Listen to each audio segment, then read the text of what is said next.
Buenas tardes, mis hermanos amados, Dios les bendiga. Bienvenidos a un tiempo más de enseñanza bíblica del día viernes. Hoy es 3 de julio del 2026.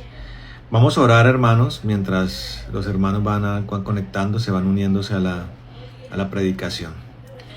Bendito Dios de gloria y poder, te damos gracias, Señor, por este tiempo. Te alabamos, te glorificamos, te bendecimos, te exaltamos en esta tarde, Señor, en el nombre de Jesús. A ti la gloria y la honra, Señor, en este precioso momento, Señor, en este día, Dios, donde tú has desatado, Señor, bendición y gracia para con nosotros, Señor. El favor tuyo ha sido renovado, tus misericordias han sido extendidas, Señor. Hoy nos disponemos delante de ti, Señor, y con acción de gracias oramos, Señor, para que tu presencia se manifieste de manera especial en este tiempo, Señor. Le damos acción de gracias por el uso, Señor, y la honra, Señor, que nos das para poderte servir, Señor. Y en este punto, Señor, poder ministrar la palabra, Señor maravilloso. Y como debe ser, oramos, Señor maravilloso, para que de tu trono venga, Señor Santo, una disposición especial, Señor, para el día de hoy. Señor, algo que venga de tu trono, de tu reino, Señor, es lo que esperamos. Algo que venga de la diafanidad, de la transparencia, de tu corazón, Señor, de tu poder, Dios, que está hecho, Señor, por amor a nosotros y para la salvación de las almas, Dios, y para la defensa de la verdad, Señor, y para el oprobio de la injusticia, Señor. Nosotros en el nombre de Jesucristo te damos gracias por este tiempo. Pedimos, Padre poderoso, que sea lo que tú tienes para nosotros específicamente, Señor, y que venga por el Espíritu Santo, maravilloso Dios, algo precioso para nuestras vidas, para la vida de todos nuestros hermanos, en el poderoso nombre de Jesús. Nosotros te alabamos, te glorificamos y te bendecimos, Señor Santo, en el nombre de Jesucristo en esta hora. Y bendito Dios, que tu palabra venga, Señor, con plenitud. Nosotros disponemos nuestra mente, nuestro corazón, nuestra vida, nuestro cuerpo. Presentamos nuestros cuerpos en sacrificio vivo, como dice la palabra. Toda nuestra disposición, todo nuestro ser interior y nuestro ser exterior, Señor, nuestra integridad se dispone delante de ti para la gloria tuya, para la recepción del pan del cielo, del pan de vida, del pan que nos sustenta, Señor, del que necesitamos para que haya una confirmación, del que necesitamos para que haya, maravilloso Dios, un establecimiento, un fortalecimiento, Señor, en el nombre, un anclaje, Señor, en las cosas del reino, en la revelación del reino, Señor, como ciudadanos, Señor, confirmados como ciudadanos de los santos, como miembros de tu familia, como parte de una nación santa y poderosa. Dios, Señor, que ese designio hoy sea aún más revelado, Señor, más confirmado y más desarrollado.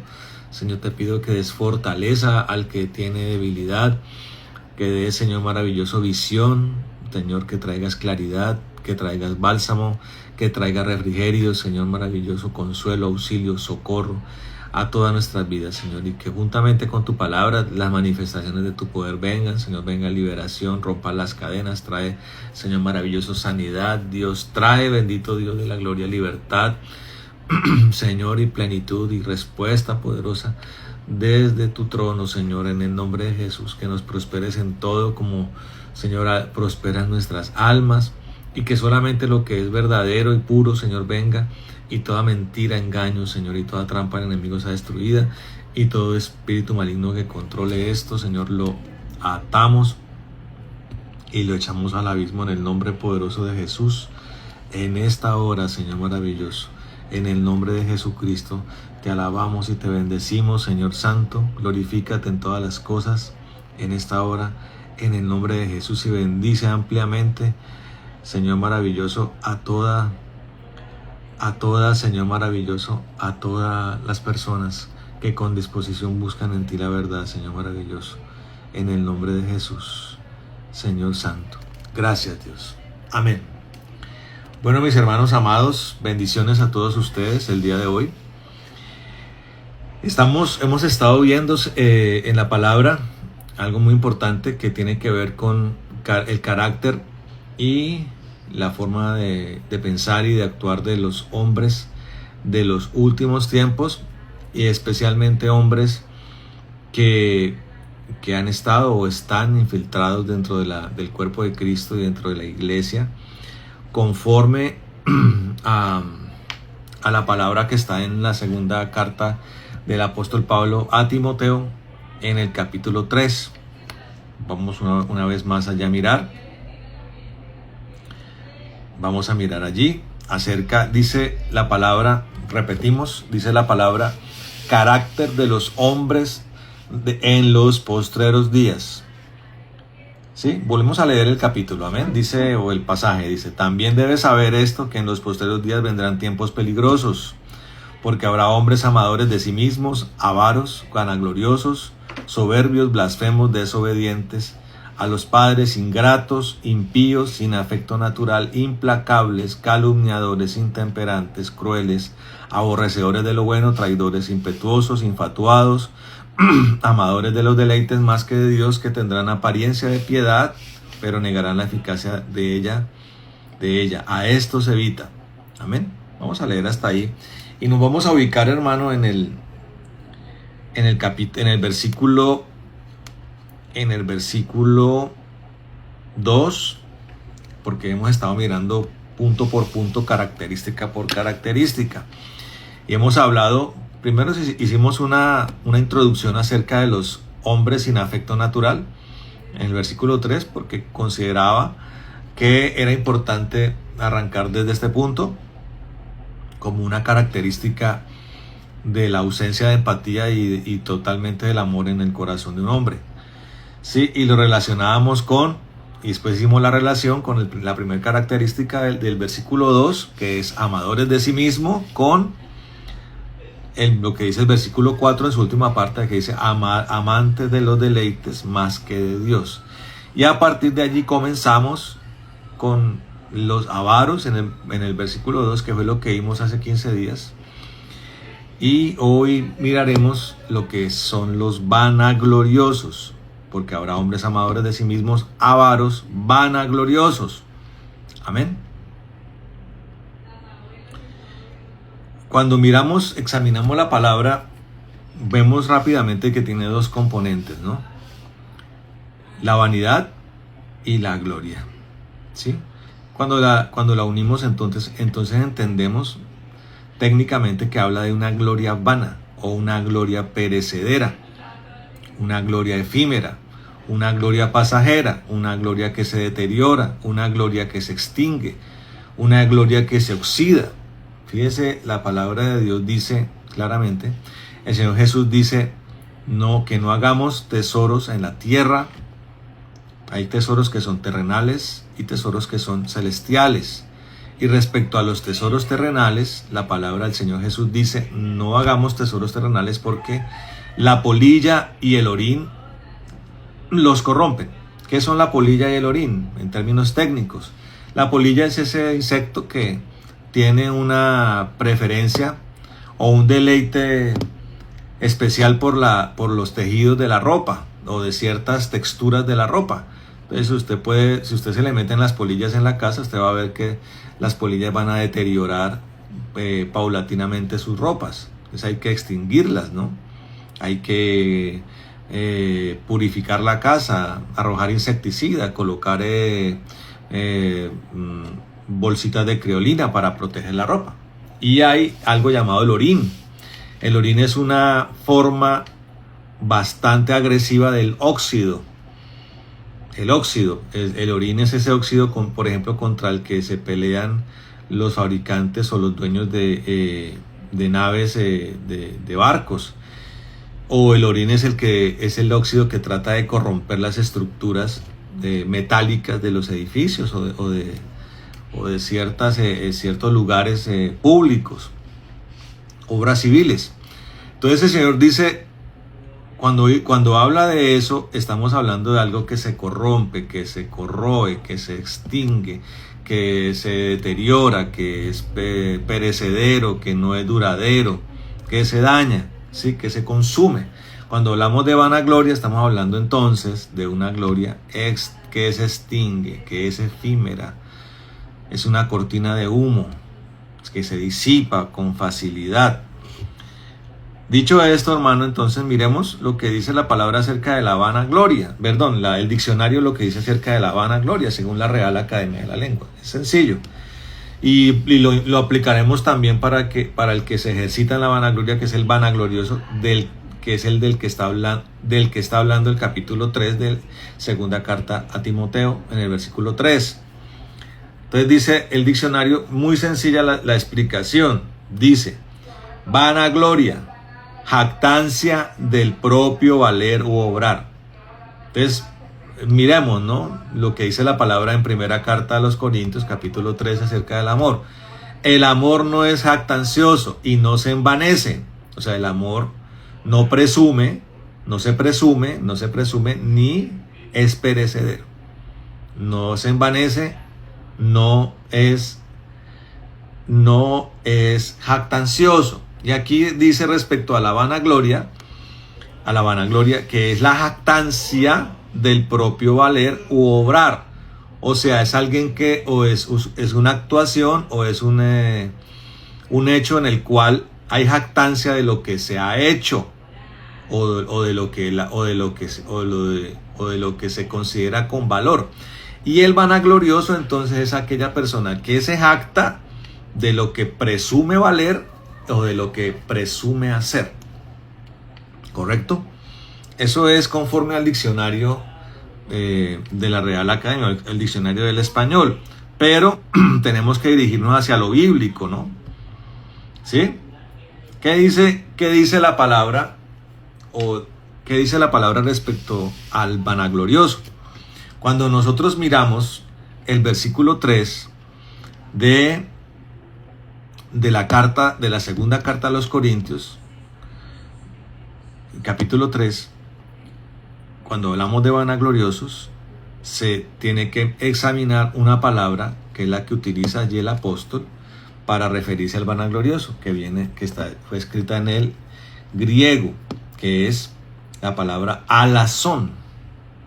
¿Sí? Alazón. Esa es la palabra que viene del griego, ¿correcto? Entonces, alazón en el griego dice, es el que finge tener cualidades, estatus o riquezas que no posee para deslumbrar. Paremos allí un momentico porque podemos entender la vanagloria desde dos ángulos, ¿no? Desde el ángulo, por ejemplo, observado y expuesto por el rey Salomón en el libro de Eclesiastés. Eclesiastés es una profunda reflexión acerca de lo poco trascendentes en el mundo espiritual y respecto a la concepción del reino de los cielos, que son los logros y acumulaciones terrenales. Fíjese que hace 15 días hablamos acerca de los avaros. ¿Quiénes son los avaros? Los que tienen una obsesión por la acumulación, por la recolección de tesoros, y que no solamente los codician, sino que el avaro es aquel que, además de que lo acumula, tiene una enorme incapacidad o indisposición de compartirlo. O sea, es una persona que no tiene misericordia, que no es empática, que es tacaña, que se preocupa solo por sí misma y no tiene ningún tipo de observación respecto a la necesidad de otras personas o de su prójimo. O sea, es una persona que atenta contra todo tipo de concepto de amor, ¿sí?, de misericordia. Y cuando hablamos de vanagloria, entonces está esta parte, esta observación que se puede hacer desde el ángulo de Salomón, de alguien que sí ha tenido cosas, o sea, ha acumulado cosas y ha logrado cosas.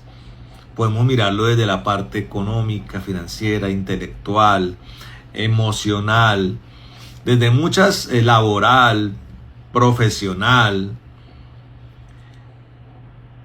religiosa. Podemos ver un éxito, entre comillas, o unos logros alcanzados desde diferentes ángulos. Y además de las personas que pueden llegar a tener muchas cosas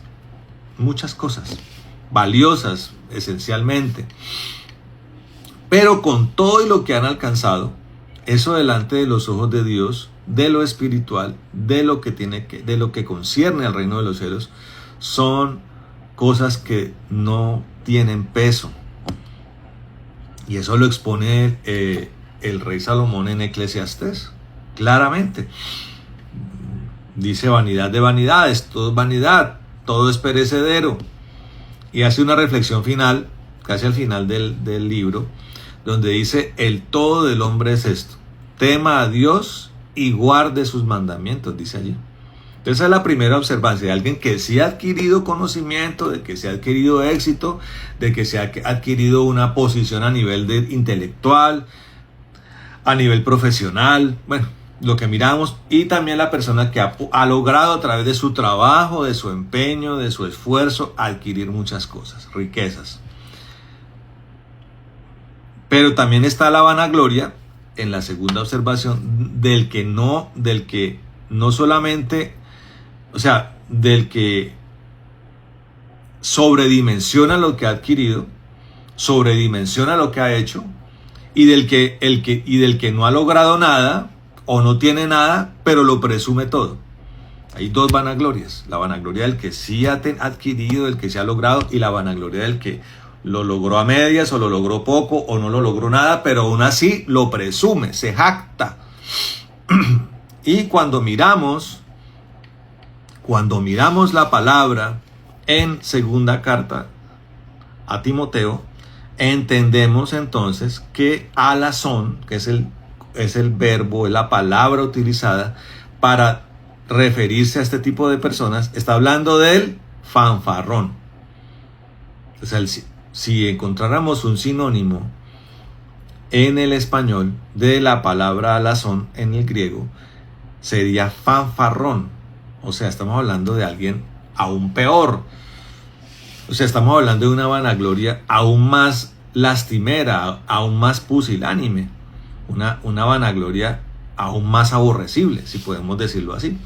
Porque estamos hablando de la persona de que no ha hecho nada, que ha alcanzado poco, pero que aún así se jacta, aún así presume, aún así se para en un cubículo diciéndole a los demás o haciéndoles, tratando de hacerles entender a los demás que él ha hecho muchas cosas, que él ha logrado muchas cosas, que él tiene muchas cosas, pero cuando uno va y mira, no tiene nada, no ha hecho nada realmente. Y es tremendo, hermano, porque cuando hablamos del vanaglorioso, del que está refiriéndose el capítulo 3, estamos hablando de una persona, estamos hablando de que una persona está presumiendo, se está jactando, porque tiene una obsesión.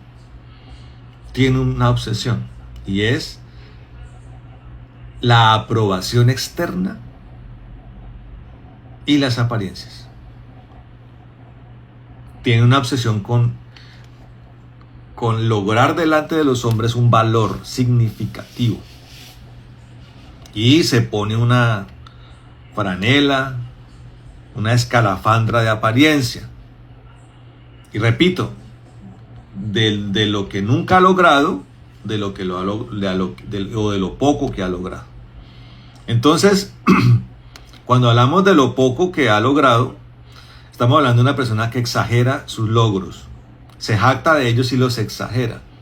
Y cuando hablamos del que no ha logrado nada, está incurriendo en algo que se conoce como la mitomanía, la recreación de una mentira que tiene como característica, y oiga esto, no es simplemente que la persona se jacte o se crea lo que no es, sino que la mitomanía, hablando en términos ya psiquiátricos, psicológicos, tiene una característica bastante particular, y es que la persona recrea tanto este discurso, esta apariencia, que logra incluso creerse que así es.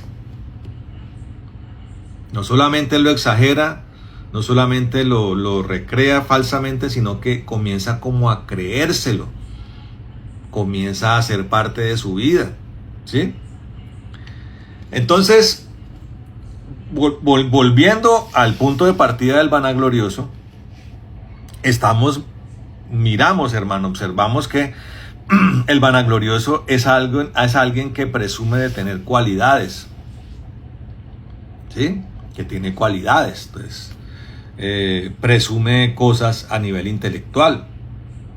Es una persona intelectual, una persona capacitada, entonces presume títulos, presume conocimientos, ¿sí? Es una persona que que presume muchos logros.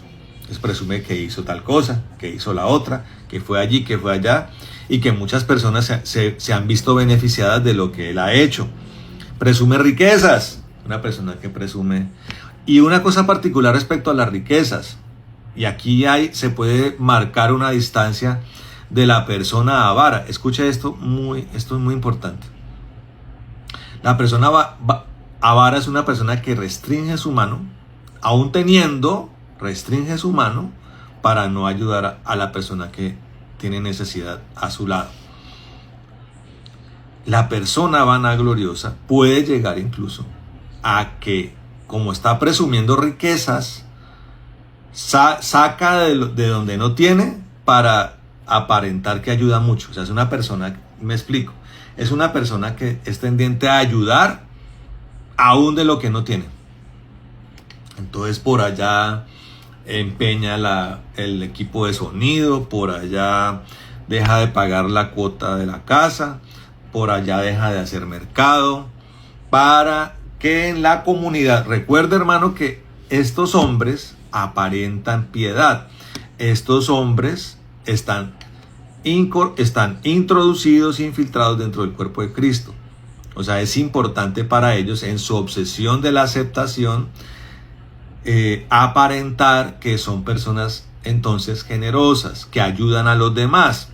Entonces ellos, en su afán de fortalecer esta apariencia, que empiezan incluso a creer que es verdadera, como les explicaba anteriormente, comienzan a sacar de lo que no tienen, o a pedir prestado, o a utilizar lo que no es de ellos, para aparentar delante del cuerpo de Cristo que son personas muy generosas. Lo hacen para impresionar a los demás, ¿sí? Entonces, y con eso además pretenden hacerle entender a la gente que tienen riquezas, que tienen capacidad financiera. Entonces son personas que fingen o que presumen tener cualidades, logros, riquezas o un estatus que en realidad no poseen. Dentro de la iglesia van a aparentar o van a presumir que son unas fichas muy importantes dentro del engranaje eclesial, dentro del funcionamiento de la iglesia. Te van a decir que son amigos del apóstol tal, o del pastor tal, o que son la mano derecha de fulano, del evangelista tal, para fortalecer su estatus dentro de las congregaciones. Estatus que en realidad no posee, o que está exagerando ridículamente. Y esta persona vanagloriosa todos los días enriquece o alimenta este discurso o esta apariencia, ¿sí? Para impresionar a los demás. Entonces volvemos al punto, ¿no? De la gloria vana, que significa vacía, sin sustancia, no tiene fondo, no tiene cimiento, ¿correcto? Repito, el vanaglorioso vive obsesionado con la aceptación externa, con la aceptación de su entorno, ¿sí? En la segunda carta del apóstol Pablo a Timoteo, ya dijimos que era la palabra alazón en el griego. Y resulta que desde el griego esta palabra tiene un trasfondo cultural bastante fascinante, bastante particular. Como dijimos, ¿no? Que el sinónimo, si encontráramos un sinónimo en el español, lo llamaríamos fanfarrón. Pero miremos un poco el origen del término, hermano. El origen del término dentro de lo cultural, del tiempo en que Pablo escribió esa carta, dice que el alazón, o sea, el fanfarrón, esta persona vanagloriosa, era un charlatán de feria. Entonces, ferias, ¿no? Usted puede pensar en los pueblos, acá, por ejemplo, en el contexto de Colombia.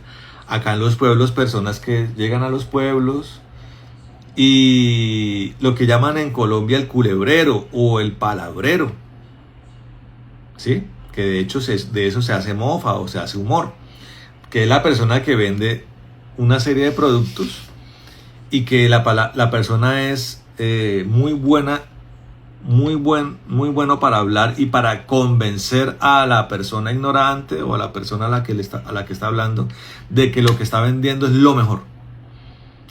Usted por ejemplo, va a mirar a los yerbateros o a los que venden medicinas o brebajes en las cuales ellos aseguran que todo se cura. Entonces usted va a ver el palabrero, ¿sí? Y tiene una verborrea bastante convincente para mucha gente. Entonces dice que el alazón es un charlatán. O sea, cuando vemos una persona vanagloriosa de estas características en las congregaciones, una de las características más importantes es que charlatán habla mucho. Habla.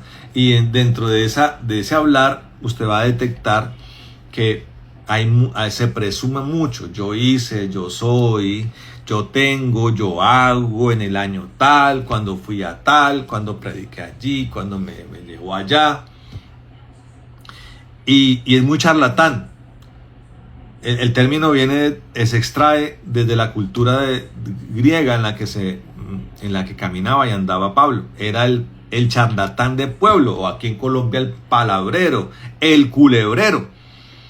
Dice charlatán de feria o un médico ambulante que iba de pueblo en pueblo, dice, vendiendo remedios falsos. Fíjese cómo esa cultura en Grecia existía y aquí en Colombia aún hoy existe. Y escuche esto. En ese contexto, hoy vemos, de verdad, por ejemplo en las redes sociales, vemos a los charlatanes. O vemos a los alazones contemporáneos. Tengo la cura para el dolor tal, tengo la cura para el mal tal, tengo la cura para el insomnio, tengo la cura para la reumática, tengo la cura para el cáncer, tengo la cura para no sé qué. Y si usted es una persona que cae en esas dinámicas, va a ver que video tras video hay personas charlatanas, la mayoría, obviamente en medio de eso hay personas que tienen conocimiento, doctores, especialistas, hombres muy estudiados realmente, que pueden transmitirle a usted un razonamiento resolutivo para su vida basado en la prueba y en la ciencia, y una ciencia concreta. El charlatán presume desde los gelatinoso, desde lo que no tiene fundamento, desde lo que es especulativo, desde lo que es inventado, ¿sí? Entonces iban de pueblo en pueblo vendiendo remedios falsos, pócimas milagrosas o amuletos. El amuleto que hace milagro, el ritual que hace milagro, el ritual que va a cambiar la vida. Entonces lo podemos ver desde lo naturista, desde lo homeopático, desde lo espiritual, desde muchas áreas. Usted puede encontrar personas que se ejercitan en esto, y en la iglesia está la persona que ayuda mucho, que tiene mucho, que ha hecho mucho, que es la mano derecha del pastor tal, que es la persona más empática de la iglesia, que es la persona que más ora en la iglesia, que es la persona que más ayuna, que es la persona a la que Dios más le habla. Ese es el charlatán, ¿sí? El alazón desde lo cultural dice que para convencer a la gente de que comprara estos remedios falsos, estos menjurjes falsos, dice el análisis cultural, dice que se inventan historias grandiosas. Aseguraban haber curado a reyes lejanos, presumían de títulos falsos y fingían ser inmensamente ricos o sabios. Entonces pongámoslo en el plano de lo congregacional. Personas que dicen tener muchos dones, personas que dicen ser llenas del Espíritu de Dios, personas que dicen ser muy usados en todos los campos eclesiales, misioneros, evangelísticos, personas que a través de las cuales Dios ha hecho muchos milagros y muchos prodigios, personas que le ha predicado a pastores, a apóstoles, presumen desde lo ínfimo o desde lo inexistente. Y son personas entonces que, y lo analizaremos después cuando toquemos el tema del tema del orgullo. El orgullo se mueve mucho en el vanaglorioso, ¿correcto? Y además son personas que presumen ser muy sabios, y en el caso concreto del cristianismo son personas que dicen saber mucho de la Biblia. O sea, se creen doctores y maestros de la palabra. Entonces, con el tiempo, la palabra pasó a describir a cualquier persona que fuera un fanfarrón. Cuando usted en la cultura griega hablaba de un fanfarrón, utilizaba la palabra alazón. Ahí va un alazón, un fanfarrón, ¿sí? Jactancioso y embaucador. Una persona que embauca, una persona jactanciosa. Dice el matiz que le da el griego al pasaje. Cuando Pablo escribe en los últimos días, describe que en los últimos días los hombres serán alazones, vanagloriosos, no se refiere únicamente a las personas orgullosas. Oiga esto. Para eso se usa otra palabra. Se refiere específicamente, o sea, alazón es una persona que tiene una característica específica. Viven en una farsa de superioridad. Son personas que actúan con superioridad moral, especialmente con superioridad espiritual. Lo que es el entorno, el espectro que recrean, se construye para eso, para decir aquí estoy yo, que soy superior moralmente y espiritualmente a los demás, a los que tengo a mi alrededor. Fingen tener una espiritualidad o una moralidad que no tienen. Ahí aplica lo que el capítulo está diciendo. Aparentan de piedad, pero dice la palabra que niegan esa piedad. O sea, realmente la realidad es, valga la redundancia, es absolutamente diferente. Dice que son piadosos y muy espirituales, pero cuando usted va a mirar son realmente todo lo contrario. Personas que no oran, que no tienen una relación con Dios y que muy seguramente andan envueltos y andan atados a pecados, no cualquier pecado, sino pecados graves. Generalmente la experiencia que uno ha adquirido a través de los años es que generalmente estas personas, cuando todo el celofán se quita, cuando sale todo a la luz, porque la palabra dice que todo lo que está oculto sale a la luz, las personas están en cosas muy complicadas con Dios y con los hombres. Pecados graves, adulterios, estafas, delitos y cosas muy abrumadoras y realmente aborrecibles. Adictos a la pornografía, endeudados, han traicionado a sus esposas, son malos padres, irresponsables, algunos están en el alcoholismo, algunos están incluso consumiendo drogas o andan en fornicación, cosas impresionantes, y han tapado todo eso con esta apariencia de piedad y con esta vanagloria, ¿sí? Intentan deslumbrar a los demás con palabras vacías, promesas falsas o logros inflados. En pocas palabras, la vanagloria bíblica es la actitud del que pretende ser lo que no es, construyendo su vida sobre la mentira y el deseo de impresionar a un público. Es básicamente eso, mis hermanos. Pero entonces, hagamos la relación, hermano, con lo que más o menos la palabra dice acerca de los vanagloriosos. Podemos ver, por ejemplo, lo que dice un ejercicio que usted detecta en la Biblia. Vamos a mirar un momento. Y que allí están operando los vanagloriosos también. Usted lo puede ver, por ejemplo, en la carta del apóstol Santiago. ¿Sí? Miren lo que dice en el capítulo 3. Estamos hablando de que son charlatanes y son habladores. ¿sí?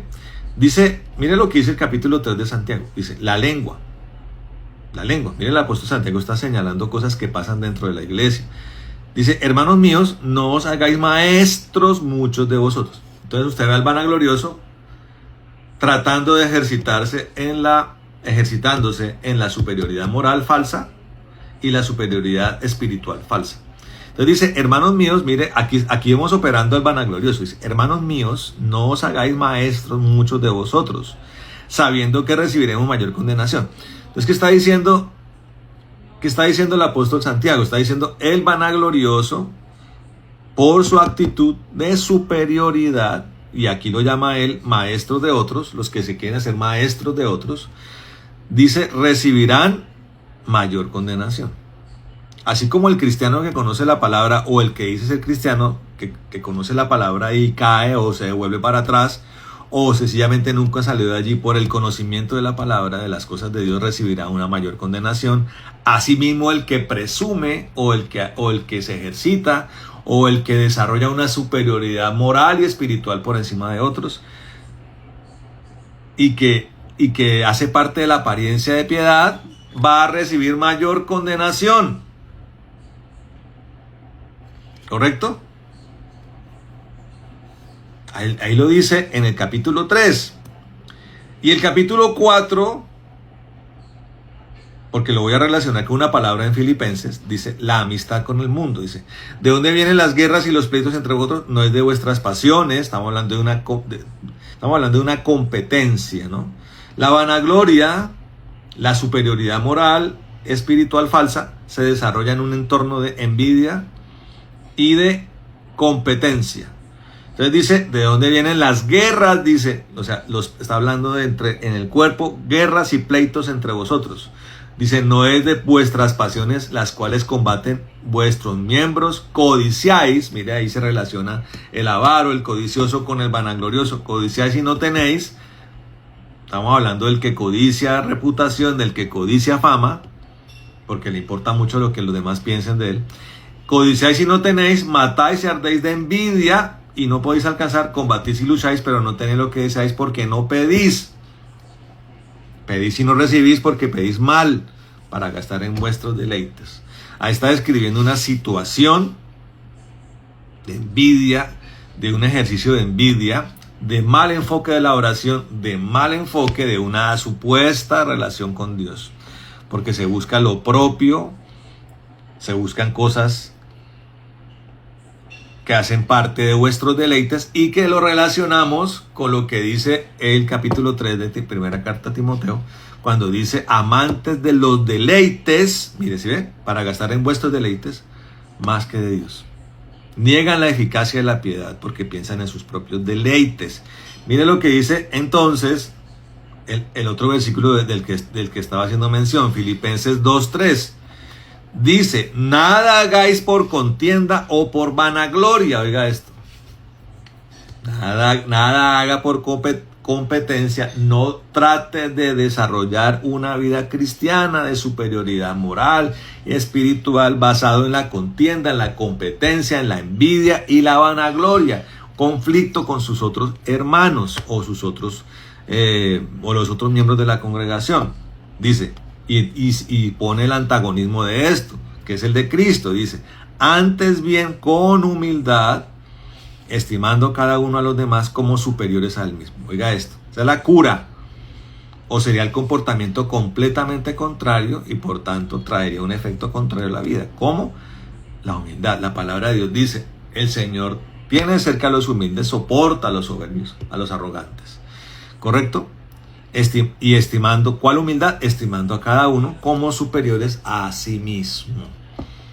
Como Cristo, que dice el Señor que habiendo Él hecho cosas tan impresionantes que aún hoy en su nombre se hacen con el poder del Espíritu Santo, dice, ustedes harán cosas más grandes que yo. Imagínense eso.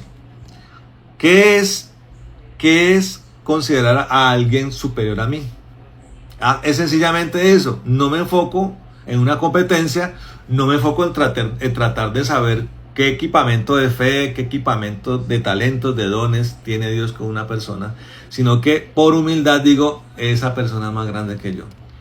sea verdad o no, porque realmente la grandeza, y aquí quiero resaltar algo, la grandeza delante de Dios no tiene que ver con el uso o con los dones o con el desarrollo de un ministerio, tiene que ver con el corazón.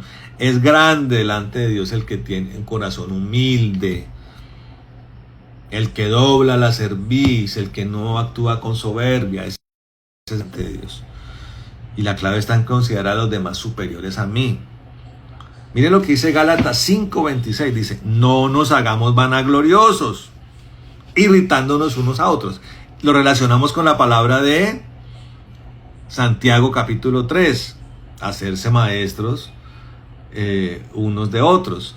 O Santiago capítulo 4, actuando con contienda y envidia, actuando como carnales, actuando con irritación, con carnalidad. Dice, no nos hagamos vanagloriosos. ¿Qué alimenta la vanagloria? La irritación de unos con otros, la competencia, la pelea que también describe el apóstol Santiago, unos con otros, envidiándonos unos a otros. Oiga esto. Ahí actúa la vanagloria. Proverbios 27:2 dice, alábete el extraño. Mire esta clave. Proverbios, que es el libro que describe principios pilares muy fuertes de la verdad de Dios. Dice, alábete el extraño y no tu propia boca. Que el reconocimiento sea ajeno. Y que el reconocimiento venga de otra boca que no sea la suya por cosas realmente notables y verdaderas. Que la gente lo alabe, no es que uno busque eso, pero si viene la alabanza, que sea por algo que usted realmente hizo y por un beneficio, una benignidad, una bondad notoria con el prójimo. Y no mis propios labios, no mis pergaminos personales. La exposición de mis propios pergaminos, de mis propios alcances, y peor aún de los alcances que nunca han habido, nunca han existido. ¿Correcto? Jeremías 9, 23 y 24. Así dice el Señor, no se alabe el sabio en su sabiduría. Ah, qué sabio soy yo. Cuánta sabiduría tengo. Ni en su valentía se alabe el valiente. Oh, qué valiente soy yo. Ni el rico se alabe en su riqueza. Ah, qué rico soy yo. Más alábese en esto el que se hubiere de alabar, en entenderme y conocerme. Siéntase satisfecho por el conocimiento y el entendimiento que tiene de Dios, fruto de una relación verdadera, de una piedad verdadera, no aparente y no ficticia. Primera de Corintios 1:31 dice, el que se gloría, gloríese en el Señor. Santiago 4:16 dice, pero ahora os jactáis en vuestras soberbias. Toda jactancia semejante es mala. Romanos 12:3 por último, para terminar. Dice, digo pues, por la gracia que me es dada, a cada cual que está entre vosotros, que no tenga más alto concepto de sí que el que debe tener. Sea lo que es, sea auténtico. Lo que logró, lo logró. Lo que alcanzó, lo alcanzó. Lo que tiene, lo tiene. Gloríese en el Señor. Enfóquese en tener una bella relación con Dios. Y en esa dimensión verdadera de piedad, movilícese hacia la misericordia. Amén. Ese es el vanaglorioso, mi hermano. Y ese es el tema que nos correspondía hoy, o que nos corresponde al día de hoy, para continuar allí paulatinamente y progresivamente con el estudio de este capítulo acerca de los hombres que dentro de las congregaciones tienen las características de los postreros tiempos. Vamos a orar, mis hermanos amados, y pedirle al Señor que de verdad no haya ninguna vanagloria en nuestras vidas, que uno mira estas cosas y dice qué aborrecible todo esto, qué despreciable es una vida como esa. No la queremos, realmente no vale la pena, en una gota de eso no vale la pena. Vamos a orar. Padre bendito, en el nombre de Jesús te damos gracias por este tiempo, te alabamos, te glorificamos, te bendecimos y te exaltamos en esta hora. En el poderoso nombre de Jesús te damos gracias por este tiempo. Bendito seas, Dios, bendice a mis hermanos. Señor, nosotros no queremos ningún tipo de vanagloria, ni de contienda, ni andar en irritaciones y competencias, ni en construcciones erróneas y falsas, Señor, fantasiosas, mentirosas. Dios, no, Señor. Queremos tener una relación bella contigo, Señor maravilloso, profunda, y nos gloriamos en eso, y el uso que quieras darnos a nosotros, así sea, Señor. Y la dimensión de uso, de la envergadura del llamado, Señor, la dimensión que tienes para nosotros, Señor, que sea la que sea, Señor, pero que en ellas nos movamos con autenticidad, Señor, y con transparencia y con realidad. Y si alguna alabanza viene, Señor, que sea de alguien que no seamos nosotros mismos, Señor, sean la boca ajena, la lengua ajena, y que sea por algo real, no por algo especulativo ni mentiroso, sino algo real. Y úsanos, Señor, queremos servirte, Padre, tú sabes, Señor maravilloso, queremos hacerlo, las cosas que tú nos has encomendado, sin afanes de fama, Señor, ni de codicias, ni envidias, ni ninguna de esas cosas. Rechazamos todo esto, y todo espíritu maligno que se mueva en esto, lo atamos y lo echamos al aire en el nombre de Jesús. Padre, lleva a mi pueblo, a tu pueblo, perdón, Señor, a este pueblo que tú has encomendado. Llévalo en paz a sus hogares, reflexivos al respecto de esto, y que esta palabra, Señor, introducida en los corazones, arroje un fruto poderoso y abundante, Señor, al 30 por 1, al 60 por 1 y al 100 por 1. Y que seamos árboles buenos, frondosos y reales, Señor, en el nombre de Jesús. Espíritu Santo, manifiéstate en nosotros, llénanos de tu presencia, manifiéstate con poder, Señor, con gloria, Señor, que avive los talentos y los dones, el fruto especialmente del Espíritu sea rebosante en nosotros, en el nombre de Jesús. Señor, te damos gracias. Nosotros atamos todo satanismo, brujería, hechicería, todo aquello que se ha levantado en contra de nosotros, lo atamos y lo echamos al abismo en el nombre de Jesús. Toda retaliación y venganza, furia de las tinieblas, todo lo que se ha levantado en contra de nosotros, lo atamos y lo echamos al abismo. Danos una noche de libertad, Señor, de plenitud en medio de tu pueblo, Señor. Que podamos descansar en paz, Señor maravilloso, estar tranquilos, que tu reino conspire a favor de nosotros. Sánanos, prospéranos, danos lo que necesitamos y dánoslo con abundancia para poder practicar incluso la generosidad y la liberalidad. Te lo pedimos en el nombre de Jesús, para tu gloria y honra, que sean nuestro futuro y designio está en tus manos, Señor, que sea como tú quieras que sea, Señor, en el nombre de Jesucristo. Gracias, danos tu paz, tu gozo, tu reino, Señor, se mueva alrededor nuestro, tu Shekinah, tu columna de fuego, tus ejércitos, legiones, Señor, se movilizan a nuestro favor. Bendice nuestros países, trae avivamiento a nuestras naciones y líbralas de los destructores de naciones en el nombre de Jesús. Oramos como lo hizo Aarón, que tú nos bendigas y nos guardes, haga resplandecer tu rostro sobre nosotros, ten de nosotros misericordia, Señor, alces tu rostro sobre nosotros y coloca en nosotros paz. En el nombre de Jesús, y que como Orojaves tú nos bendigas, ensancha en nuestro territorio, que tu mano esté con nosotros y nos libre de todo mal para que no nos dañe, en el nombre de Jesús. Amén y amén. Bueno, mis hermanos, Dios les bendiga, Dios les guarde. Una buena noche para todos, un resto de día y buena noche para todos. Bendiciones.